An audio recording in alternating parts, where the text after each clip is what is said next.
తన కళ్ళ ముందు ఈ ఘోరం చూడడంతో మాత్రం తాను గుండెల విషయాలు ఏడుస్తున్న పరిస్థితి మనం విజువల్ చూసుకోవచ్చు. పాప మనతో పాటు తన భర్త ఉన్నాడు, అడిగి వస్తున్న ప్రయత్నం చేస్తే ఏం జరిగింది, ఎలా జరిగిందని. అన్న బస్సు కూడా ముందు ఆపేడు సార్, బస్సు సడన్ గా ఆపేసిండు. పోయి దాకా దుంకు తెచ్చిన ఆటో పూలు తప్పడు మా ఆవిడ అక్కడికి. అంటే నీకు ఆటోకి ఎంత దూరం ఉందన్న? ఆటో ఓవర్టేక్ చేయబోయినావా? లేదు సార్, లేదు సార్. నీకు ఆటో బస్సు ఎంత దూరం ఉందన్న డిస్టెన్స్? ఇట్లా బాగానే ఉంది సార్. ఎమ్మటే సడన్ గా బ్రేక్ వేసింది సార్. ఆయన బ్రేక్ వేయగానే డైరెక్ట్ పోయి ఆటోకి గుద్దింది బస్సుకి. అక్కడ బస్సు స్టాప్ ఇట్లా ఉంది, అక్కడ బస్సు ఊరు ఉంది సార్, ఆడ ఊరు ఉందిలే గాని బయటికి వెళ్ళిపోయిండు ఆయన కొంచెం.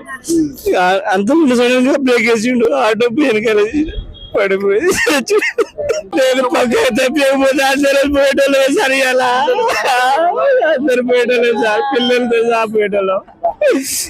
ఒక్క నిమిషం నేను చూడకపోతే మొత్తం అయిపోయాయి సార్, మొత్తం అందరూ చచ్చిపోయేటోళ్ళు.